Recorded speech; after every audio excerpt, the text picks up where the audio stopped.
सर्वांना हरिओम. शुकासारिखे पूर्ण वैराग्य ज्याचे, वसिष्ठापरी ज्ञान योगेश्वराचे. कवी वाल्मिका सारिखा मान्य ऐसा, नमस्कार माझा सद्गुरु रामदासा. श्रीमद दासबोध. आजपासून आपण 17व्या दशकाला सुरुवात करतो आहे. त्यातला समास पहिला आपण आज शिकणार आहोत. दशकाचं नाव आहे प्रकृती पुरुष. 17वा दशक, त्याचं नाव आहे प्रकृती पुरुष. आणि पहिला समास आहे, त्याचं नाव आहे देव बलात्कार. देव बलात्कार. मानवी जीवनात माणसाला नाना प्रकारची वेगवेगळी दुःखे भोगायला लागतात. जन्मापासून ते थेट मृत्यूपर्यंत सुखदुःखाचे चक्र माणसाला काही केला सोडत नाही. वास्तविक अंतरात्मा जो आहे तो अगदी शुद्ध आणि निर्भेळ आहे. पण देहाच्या संगतीमुळे, अंतरात्म्याने देहाची संगती केल्यामुळे त्याला नाना सुखदुःखाचे भोग भोगावे लागतात. या भोगांच्या कचाट्यातून सुटण्यासाठी जर आपल्याला, अंतरात्म्याला, या सुखदुःखाच्या भोगातून सुटायचं असेल तर आत्मानात्मविवेक हा खात्रीचा उपाय आहे. अंतरात्मा सुखदुःखाचे भोग भोगतो, पण तो देहामध्ये असल्याकारणाने आणि आपण देह असल्याकारणाने आपल्या शरीराला सुखदुःखाचे भोग भोगावे लागतात. आणि या सुखदुःखाच्या भोगातून सुटण्याकरता, कचाट्यातून सुटण्याकरता एकमेव उपाय आहे, तो म्हणजे आत्मानात्मविवेक. आत्मा काय आणि अनात्मा काय याचा विचार करायचा, याचा शोध घ्यायचा. त्याला म्हणतात आत्मानात्मविवेक. खरोखरच विवेक ही फार मोठी शक्ती आहे. तिचा योग्य उपयोग केला तर आपण आपले मित्र होतो, आणि योग्य उपयोग केला नाही तर मात्र आपणच आपले शत्रू होतो. आणि म्हणून आपला जर उद्धार करायचा असेल तर आपण आपले मित्र किंवा आपले शत्रूच आहेत, मग आपण योग्य तो विचार केला पाहिजे, असं या ठिकाणी समोर सांगतात. म्हणून संत सज्जनांच्या संगतीत राहून आत्मानात्मविवेक करायला शिकावे. सुखदुःखाच्या भोगातून सुटण्याकरता आत्मानात्मविवेक हा उपाय सांगितला, पण तो अंमलात कुठे होणार, कसा येणार, त्याच्याकरता आपल्याला संत सज्जनांची संगत महत्त्वाची आहे. ती करायसाठी स्वामी सांगतात. या सूक्ष्म विवेकाचा भावार्थ असा की प्रत्येक प्राण्याच्या अंतर्यामी हृदयाच्या खोल गुहेमध्ये अंतरात्मा वास करतो. तो अत्यंत सूक्ष्म असल्याने स्थूल देहाच्या आधाराने त्याचे कार्य चालते. त्याचे अखंड मनन आणि चिंतन केले तर त्याच्याशी योग साधतो, आणि अशा रीतीने त्याचा अखंड सहवास घडू लागला की त्याच्या अद्भुत कार्याची आपल्याला थोडीशी कल्पना येते. यासाठी अंतरात्म्याचे ज्ञान करून घेण्यासाठी सत्संग, सत्शास्त्र श्रवण, अखंड विवरण आणि साक्षात्कार या मार्गाने जावे. अंतरात्म्याचे ज्ञान होण्याकरता पहिली गोष्ट महत्त्वाची म्हणजे संत संगती, सत्संग. त्यानंतर दुसरी गोष्ट येते सत्शास्त्राचे श्रवण. जे शास्त्र आहे आपल्याला सांगितलेलं आहे त्या शास्त्राचे निरंतर श्रवण. तिसरी पायरी अखंड विवरण. श्रवण केल्यानंतर ते विवरण करणं आवश्यक आहे. आणि मग चौथी शेवटची पायरी आहे आपल्याला अंतरात्म्याचा साक्षात्कार होतो. मूळ परब्रह्म शाश्वत आणि निर्विकार असतं. निर्विकार म्हणजे त्यामध्ये कोणताही विकार नाही, कोणताही दोष नाही, त्यात मूळ संकल्प स्फुरण पावतो. परब्रह्मामध्ये मूळ संकल्प स्फुरण पावतो. त्याच्यातच स्त्री पुरुष भेदाचे बीज असते. सृष्टी स्थूल आकार घेऊ लागली की तो प्रगट होतो. संत महात्म्यांची भेट झाली तर उत्तमच, नाहीतर संतांच्या ग्रंथांचे वाचन करून विवेक करायला शिकावे. संतांनी जे ग्रंथ लिहून ठेवलेले आहेत, आपल्यासाठी फार मोठे उपकार केलेले आहेत. आज ते आपल्यामध्ये शरीराने हयात नाहीत, पण त्यांचे ग्रंथ, प्रत्येक संतांचे ग्रंथ म्हणजे ते प्रत्यक्ष आपल्या घरातच आहेत.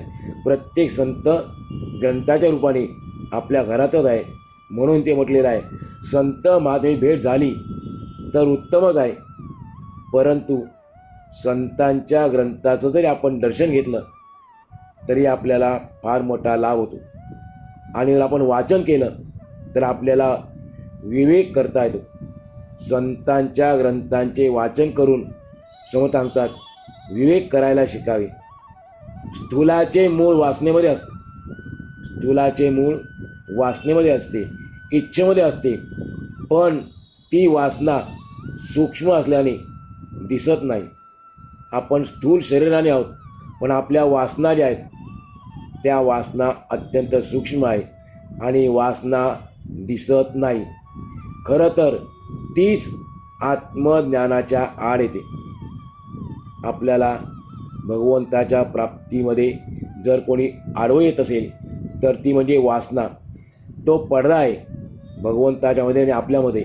तो पडदा दूर केला की आपल्याला आत्मज्ञान होतं, म्हणजे आपण भगवंतापर्यंत जाऊन पोचतो.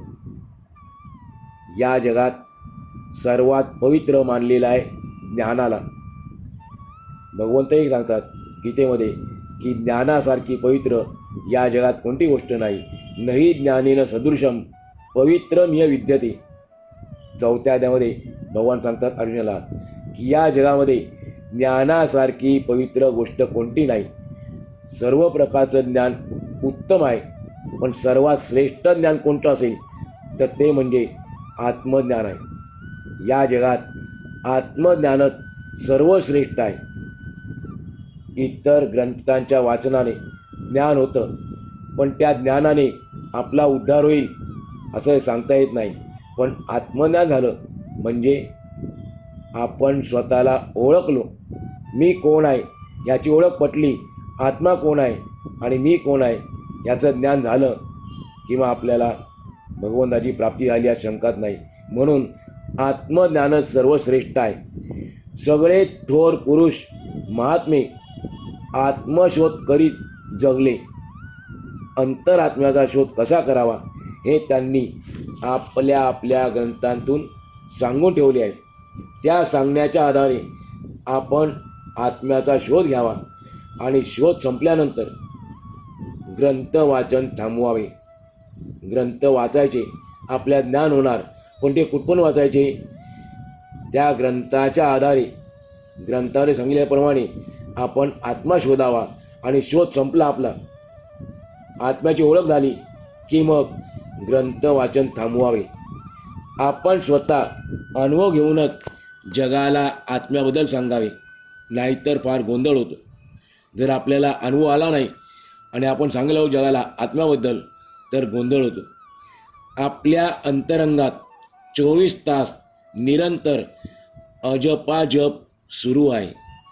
हा अगदी सहज चालणारा जप एकांतात बसून शांतपणे ऐकला तर आपल्याला तो ऐकायला येतो.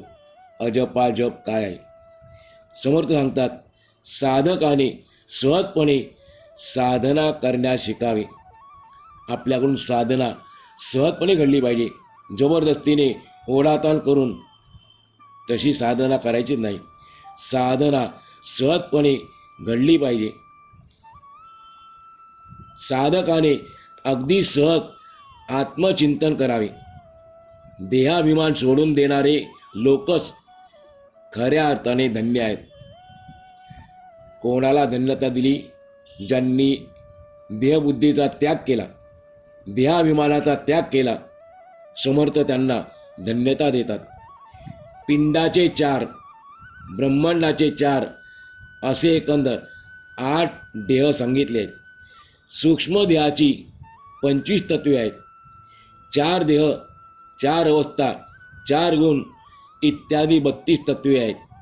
ब्रह्मांडाची सुद्धा 25 तत्वे आहेत. सगळे मिळून 82 तत्वे होतात. समर्थांनी हिशेब केला तर सर्व मिळून 82 तत्वे होतात. साक्षीपणाचा विवेक स्थिर करून या तत्वांचे निरसन करावे. यातून फायदा का होणार आहे?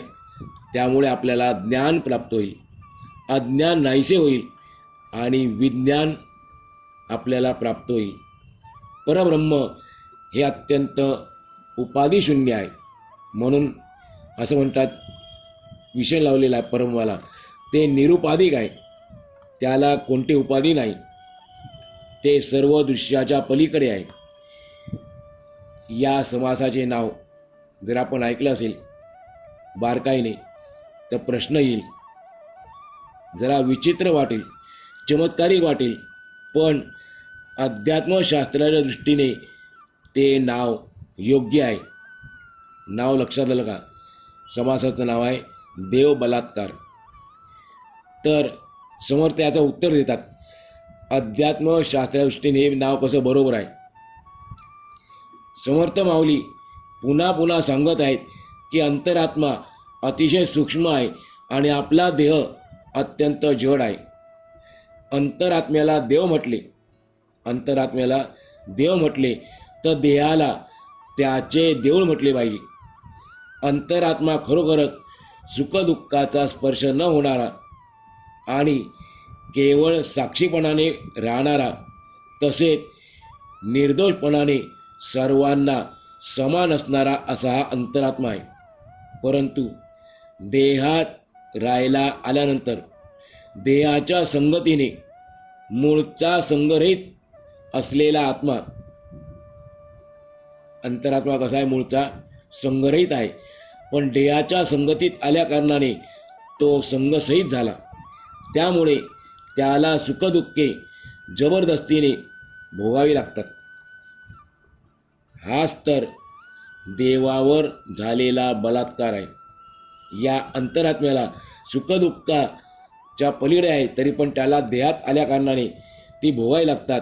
म्हणून समर्थ म्हणतात की हाच तर देवावर झालेला बलात्कार आहे.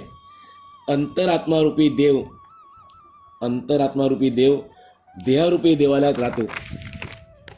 इंद्रियांच्याद्वारे समोर येणाऱ्या नैवेद्याचा जबरदस्तीने भोग घेतो. अंतरात्म्याला नैवेद्य कोणता आहे? विषयांचा नैवेद्य आहे. तो नैवेद्याचा जबरदस्तीने भोग घेतो. कालांतराने अशी अवस्था येते की इंद्रियांच्या विषयांचा नैवेद्य त्याला दिला नाही तर तो देहरूपी देवालय सोडून जातो, एवढी त्याला सवय होऊन जाते. जर त्याला इंद्रियांच्या विषयांचा नैवेद्य दिला नाही तर तो आपला देहरूपी देवालय सोडून जातो. तो अतिशय सूक्ष्म असल्याकारणाने, अंतरात्मा अत्यंत सूक्ष्म असल्याकारणाने तो कधी जातो ते कळत नाही. कोणाला त्याची कल्पनाही येऊ शकत नाही. खरे म्हणजे देवाला देवाची कल्पना येऊ शकते. जेथे तेथे देवळाच्या द्वारा देव प्रगट होत असल्याने देव पाहण्याआधी प्रथम देऊळच पाहावे लागते. आपल्याला देवाला पाहायचं आहे तर आपण पहिल्यांदा देऊळ पाहिले पाहिजे, कारण देवळामध्ये देव आहे. अशा प्रकारे शरीररूपी चालती बोलती देवळे अनंत आहेत. देवालय कोणता आहे? आपला देह म्हणजे देवालय आहे आणि त्यामध्ये राहणारा आत्मा जो आहे तो अंतरात्मा म्हणजे परमेश्वर आहे, देव आहे.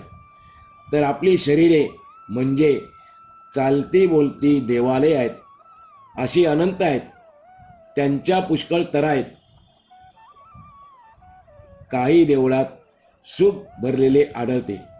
आता देवळात म्हणजे शरीरामध्ये, काही माणसामध्ये, त्यांच्या जीवनामध्ये सुख भरलेले आढळते, पण ते सर्व काळ टिकत नाही. मूळ परब्रह्म तर अत्यंत निश्चळ आहे आणि आत्मा अतिशय चंचल आहे. इतकेच नाही, ईश्वर किंवा धनी समजावा असा तो अंतरात्मा म्हणजे आपला मस्तकमणी आहे. तोच या दृश्य विश्वाचा ईश्वर आणि धनी आहे. तो दिसत नाही म्हणून तो नाही असे होत नाही. अंतरात्मा किंवा आत्माराम आपल्याला दिसत नाही म्हणून तो नाही असे होत नाही. कारण ही सृष्टी त्याचीच करणी असून, त्याचीच कृती असून त्याच्यापासूनच हा एवढा विस्तार झालेला आहे. तो खरा भव्य आणि तितकाच श्रेष्ठ आहे. एक क्षणभर देखील तो एका ठिकाणी स्वस्थपणे टिकत नाही. आत्मानात्म विवेक करून अंतरात्मा शोधून काढणारा आणि त्याच्या अखंड चिंतनात राहणारा पुरुष या जगामध्ये धन्य आहे. जो कोणी अंतरात्म्याचे अखंड चिंतन करतो त्याच्यापाशी अंतरात्मा प्रचितीच्या रूपाने, अनुभवाच्या रूपाने अखंड वास करतो. अशा रीतीने अंतरात्म्याशी अखंड योग साधणारा तोच खरा योगी होय. पण सूक्ष्म तत्वांचा शोध घेणारे लोक फार थोडे आहेत. विवेकी लोक खरोखरच धन्य आहेत. संतांची संगती धरून आपण विवेक करायला शिकले पाहिजे. त्यासाठी प्रथम सत्संग करावा, त्यानंतर संतांच्याकडून सत्शास्त्र शिकावे, मग पंचीकरण समजून घेऊन, संतांकडून पंचीकरण समजून घेऊन महावाक्याचे अखंड विवरण करावे. त्यामध्ये शक्य असेल तेवढा परोपकार करावा, म्हणजे साधकाचे मन निस्संग होऊन जाते आणि आपोआप त्या साधकाला आत्मसाक्षात्कार होतो.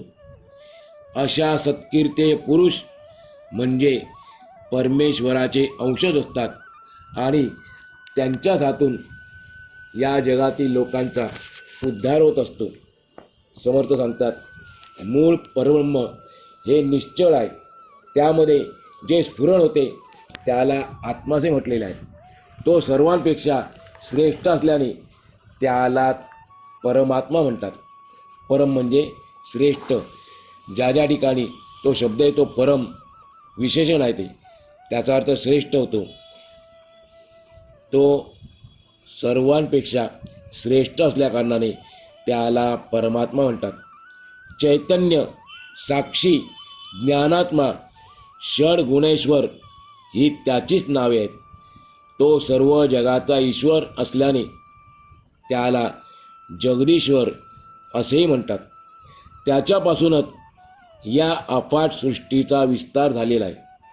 त्यालाच आणखी नावं आहेत: शिवशक्ती, जगदीश्वरी, परमेश्वरी, प्रकृतीपुरुष, मूळ माया, गुणेश्वरी इत्यादी नावे आहेत आणि त्या नावाने देखील त्याला ओळखतात.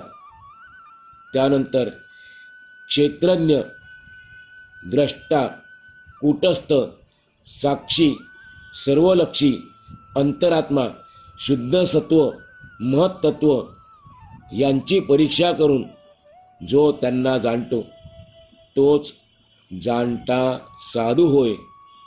ब्रह्मा, विष्णू, महेश्वर, नाना पिंडांच्या ठिकाणी असणारा जीवेश्वर याकडे लक्ष ठेवून तो सर्व लहानथोर प्राणीमात्रांना पाहत असतो. अंतरात्मा हा देहरूपी देवळात बसलेला असतो. त्याचे भजन केले नाही तर समर्थ सांगतात की तो देहाला मारून टाकतो. म्हणून भीतीपोटी सर्व लोक त्याला भजतात. आणि आज असे बरेच लोक आहेत, भगवंताची भक्ती करणारे आहेत, पण प्रेमापोटी भक्ती करणारे फारच थोडे आहेत, क्वचित आहेत. जे भक्ती करणारे आहेत ते तर भीतीपोटीच करतात. आपलं कोणते संकट येऊ नये, वाईट दशा येऊ नये म्हणून भगवंताची भक्ती करणारे आहेत. समर्थ ते सांगतात की ह्या देहरूपी देवळात तो बसलेला आहे अंतरात्मा. आपण त्याचे भजन केले नाही तर तो मारून टाकतो, म्हणून भीतीपोटी सर्व लोक त्याला भजतात, त्याची भक्ती करतात. ज्या ज्या वेळी भजनात चूक होते त्या त्यावेळी तो लोकांना छळतो, म्हणून सर्व लोक त्याला आवडीने भजू लागले. या प्रकारे त्रैलोक्य त्याला भजू लागले, त्याची भक्ती करू लागले. ज्या ज्या वेळी ज्या ज्या गोष्टीची अपेक्षा केली त्या त्यावेळी ते त्याला तात्काळ दिले गेले, म्हणून त्रैलोक्यामध्ये त्याचे भक्त वाढले. त्रैलोक्य त्याची भक्ती करू लागले.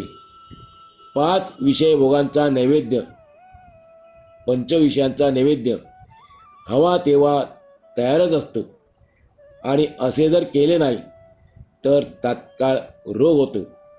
ज्यावेळी नैवेद्य मिळण्याचा होतो त्यावेळी देव तेथे राहत नाही. भाग्य, वैभव, नाना पदार्थ टाकून तो अंतरात्मा देहत्याग करतो. स्वामीजी सांगतात, तो अंतरात्मा म्हणजे देऊळ म्हणजे देह सोडून निघून जातो. अंतरात्मा देव आहे, तो आपले शरीर म्हणजे देह सोडून निघून जातो. तेव्हा तो कुणालाही कळू देत नाही की कुणाला माहीतही पडत नाही.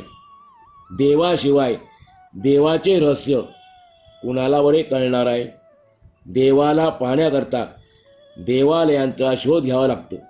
तेव्हा बराच शोध घेतल्यानंतर कोठेतरी देवळाच्या गुणाने देव प्रगट होतो. या देवाचे म्हणजे अंतरात्म्याचे देऊळ म्हणजे नाना प्रकारची शरीरे, त्यातच जीवेश्वर अंतरात्मा राहत असतो. असा नाना प्रकारची नाना शरीरे असतात, म्हणून त्यात अनंत भेद दिसतात. प्राण्यांची शरीरे ही चालती बोलती देवळेच असतात. त्या राया म्हणजे राजा जो अंतरात्मा निरंतर वास करतो त्या देवळामध्ये. म्हणून जितकी म्हणून देवळे आहेत ती आपल्याला कळली पाहिजेत. म्हणजे प्रत्येक माणसाच्या आतमध्ये भगवंत आहे हे आपल्याला कळलं पाहिजे, उमजलं पाहिजे, समजलं पाहिजे. मत्स्य, कुर्म, वराह ही सुद्धा देवालयच आहेत. त्यांनीच हा भूगोल म्हणजे पृथ्वीलोक सर्व काळ सावरून धरला आहे.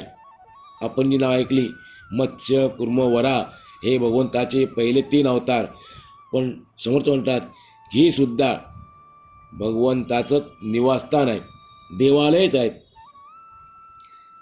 काही देवालय म्हणजे शरीरे अक्राळ विक्राळ असतात, तर कित्येक निर्मळ असतात. काही शरीरात अवघे सौख्य भरून राहिले असते, पण ते सर्व काळ टिकत नाही, कारण ते अविनाशी, विनाशी, अशाश्वत असते. अशाश्वताचा मस्तकमणी जो अंतरात्मा त्याची सर्व आघात करणी आहे. तो जरी दिसत नसला तरी काय झाले, त्यालाच सर्वांचा धनी म्हणावे लागेल, तो सर्वांचा स्वामी म्हणावे लागेल. अंतरात्म्याकडे लक्ष गेले की सर्व भेद मावळतात आणि त्याच्यापासून विचलित होऊन विमुख होऊन जर विषयाकडे लक्ष गेले, अंतरात्म्याकडे लक्ष न जाता आपले लक्ष विषयाकडे गेले तर भेद निर्माण होऊन खेदही होतो. नुसता भेद निर्माण होत नाही, भेदाबरोबर आपल्याला खेद निर्माण होतो. आणि त्यामुळे समर्थ सांगतात की याप्रमाणे अध म्हणजे खाली, शब्द संस्कृत आहे. अध म्हणजे खाली, पण खाली म्हणजे काय? खाली म्हणजे विषयांकडे, आणि ऊर्ध्व, अधच्या विरुद्ध ऊर्ध्व. ऊर्ध्व म्हणजे वर. मग वरचा अर्थ काय? वर म्हणजे अंतरात्म्याकडे, अध म्हणजे विषयांकडे आणि ऊर्ध्व म्हणजे अंतरात्म्याकडे. असा खालीवर होण्याचा संवाद नित्य चाललेला सर्वांचेच मूळ असून सुद्धा तो दिसत नाही. तो भव्य दिव्य प्रचंड असूनही भासत नाही की त्याची जाणीवसुद्धा होत नाही. तो एका ठिकाणी क्षणभरसुद्धा राहत नाही. समर्थ माऊली सांगतात, परमात्मा हा असा आगार आहे, त्याचा महिमा कोणालाही जाणता आला नाही. हे सर्वोत्तमा, तुझी लीला फक्त तूच जाणतोस. या जगात मनुष्याला जन्माला आल्याचे सार्थक जर आपल्याला करून घ्यायचे असेल तर माणसाने नित्यानित्य विवेक करणे आवश्यक आहे. म्हणजे नित्य काय आहे आणि अनित्य काय आहे यातला भेद ओळखून आपण वागले पाहिजे. जेथे असा विवेक केला जातो तेथेच इहलोक आणि परलोक दोन्ही साधले राहतात.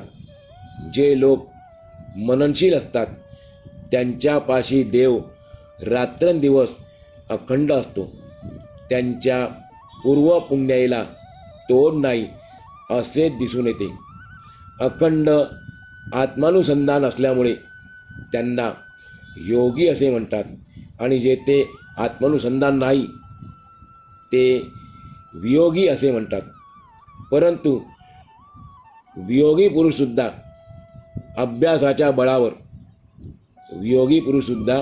अभ्यासाच्या बळावर किंवा सद्गुरूंच्या कृपेच्या योगाने अखंड अनुसंधानाचे सामर्थ्य मिळवून तो सुद्धा योगी होऊ शकतो. थोरा मोठ्यांचा महिमा असा आहे की ते अनेक लोकांना सन्मार्गाला लावतात. ज्याला पोहता येते, समर्थ उदाहरण देतात, ज्याला पोहता येते त्याने बुडणाऱ्याला बुडू देऊ नये.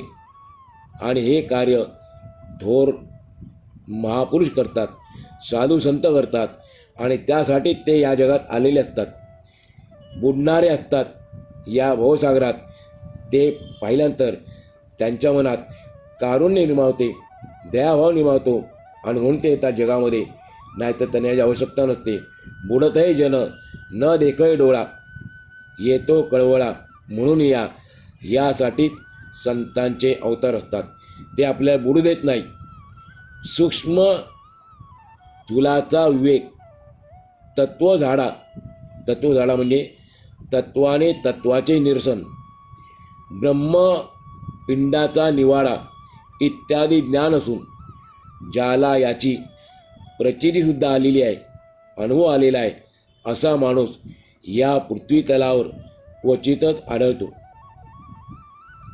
जे वेदातील पंचीकरण जाणतात आणि अखंड त्याचे विवरण करतात, तसेच महावाक्याचे रहस्य अंतःकरणाने जाणून घेतात, अशा प्रकारचे जे विवेकी पुरुष या जगात आहेत त्यांची संगती धन्य आहे. त्यांच्या अध्यात्म निरूपणाच्या श्रवणाने प्राणीमात्रांना सद्गती प्राप्त होते. यासाठी संतसंग आणि सत्शास्त्राचे श्रवण घडावे. जेथे अध्यात्माचे अखंड विवरण होत असते, जेथे अनेक संतांची संगती लाभते, जेथे उत्तम गुण आणि परोपकार होत असतो, असे जे उत्तम कीर्तीने संपन्न पुरुष असतात ते प्रत्यक्ष परमेश्वराचे अंश असतात. तेथेच म्हणजे त्यांच्या ठिकाणी धर्मस्थापनेची उत्कट इच्छा म्हणजे ध्यास आढळून येतो. विशेष म्हणजे तेथे निरंतर सदा सर्व काळ सारासार विचार केला जातो आणि त्यामुळे जगताचा उद्धार होत असतो. अशा प्रकारचे पुरुष निरंतर संगत्याग करून स्वस्वरूप होऊन जातात. अशा प्रकारे श्री दासबोधाच्या गुरु शिष्य संवादातील 17व्या दशकातील देवबलात्कार नावाचा पहिला संवाद पूर्ण झाला. आज मला या ठिकाणी आजचा पूर्ण करू.